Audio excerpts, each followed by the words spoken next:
quand le Seigneur Jésus est venu, Jérusalem, il s'est tenu dans le temple pour y enseigner les gens. Ce moment-là, les principaux sacrificateurs, les scribes et les anciens s'approchent et dirent au Seigneur, dis-nous, par quelle autorité tu fais ces choses, et qui t'a donné cette autorité pour enseigner? Qui t'a donné l'autorité de venir enseigner dans le temple? Le Seigneur leur dit, je vous poserai aussi une question. Si vous me répondez, je vous dirai, par quelle autorité je fais ces choses? Ils pensaient que le Seigneur Jésus n'avait pas d'autorité pour enseigner dans le temple, mais en réalité, seul le Seigneur avait une telle autorité, car il est le Fils de Dieu. Pourtant, les principaux sacrificateurs, les scribes, se trouvent, et les anciens, en principe, ce devaient être les principaux sacrificateurs, les scribes, et les anciens, qui avaient l'autorité d'enseigner le peuple. Mais maintenant, le Seigneur est venu au temple pour enseigner le peuple.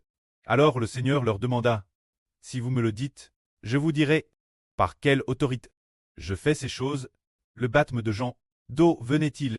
Le Seigneur demanda si le baptême de Jean venait de quelque part.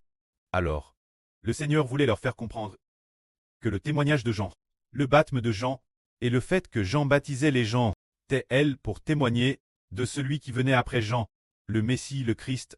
Mais les principaux sacrificateurs de l'époque, ils ne savaient pas trop comment répondre.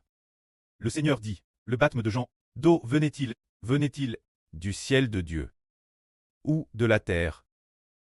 Comme tout le monde à l'époque savait que Jean était un prophète, ses principaux sacrificateurs n'osaient pas dire que cela venait de la terre, car Jean venait vraiment du ciel, et tout le peuple le considérait comme un prophète.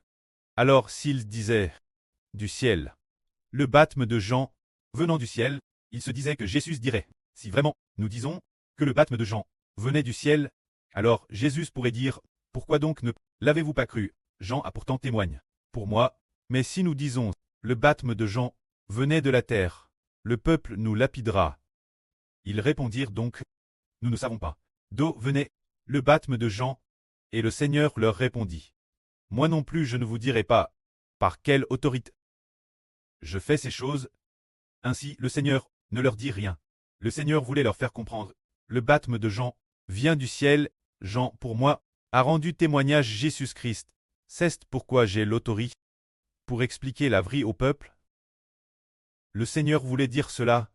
Ce moment-là, le Seigneur ne leur a pas dit. Ce moment-là, le Seigneur Jésus-Christ a ensuite enseigné une chose. Cette chose est le point central de cette vraie. Le Seigneur a dit, une parabole, le Seigneur a dit, et a demandé aux Juifs de l'époque, aux principaux sacrificateurs et aux pharisiens, ceux qui auraient de traits pour le peuple, les guides du peuple, ceux qui étaient les chefs, le Seigneur a dit, qu'en pensez-vous? Un homme avait 2 fils. Alors cet homme dit son fils en, mon fils, va aujourd'hui travailler dans la vigne. Le fils en répondit, je ne veux pas y aller, mais plus tard. Le fils en s'est repenti, et il est allé travailler dans la vigne. Alors cet homme s'adressa à son autre fils et dit, mon fils, va aujourd'hui travailler dans la vigne. Le second répondit, d'accord, j'irai. Bien que le second ait répondu favorablement, pourtant, il n'a pas voulu y aller. Lequel des deux, de ses 2 fils, est celui qui a fait la volonté de son preux? Ils répondirent. Ces gens répondirent, c'est le premier. Parce que le fils en est allé travailler dans la vigne. Alors le Seigneur répondit, en vrai, je vous le dis, les collecteurs d'humtes et les prostituées vous devanceront dans le royaume de Dieu, car Jean est venu en vous montrant la voie de la justice. Cette voie de la justice, c'est le Christ, et vous ne l'avez pas cru.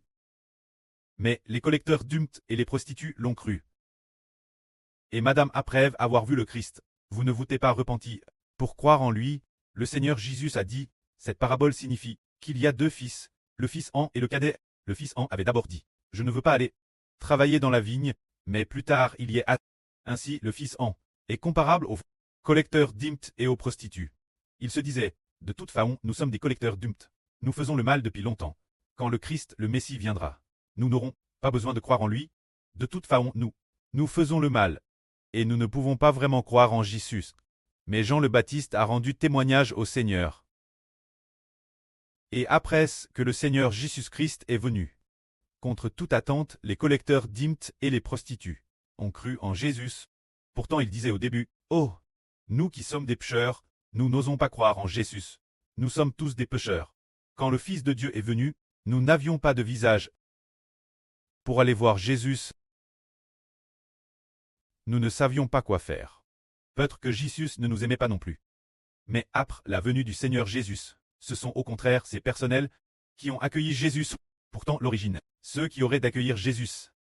Quant au fils cadet, ces gens-là disaient, quand le Christ Messie viendra,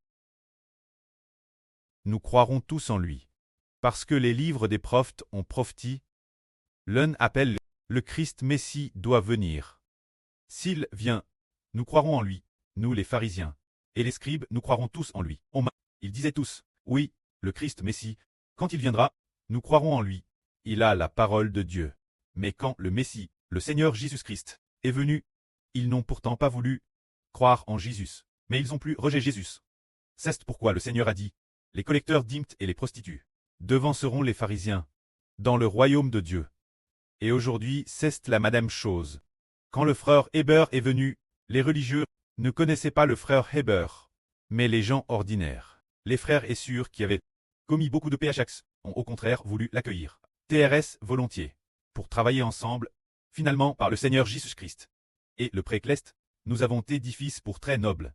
On voit donc que le Seigneur dit, les collecteurs d'umpts et les prostituées entrent avant vous dans le royaume de Dieu. Regardons encore. Il y a une femme, comme le rapporte la Bible, une femme, cette femme, elle, un jour le Seigneur Jésus-Christ, chez un pharisien nommé Simon, l'invite dans sa maison, ce Simon n'était pas Pierre, c'était un autre Simon. Alors pendant qu'il y était, le Seigneur Jésus-Christ s'y trouvait, dans la maison de cet homme. Une femme, approche du Seigneur, cette femme, une pécheresse, c'était peut-être une prostituée. Elle est venue devant le Seigneur, a vers du parfum, sur les pieds du Seigneur, les a essuyés avec ses cheveux, les a mouillés de ses larmes, et n'a cesse de baiser les pieds du Seigneur. Elle versait beaucoup de larmes.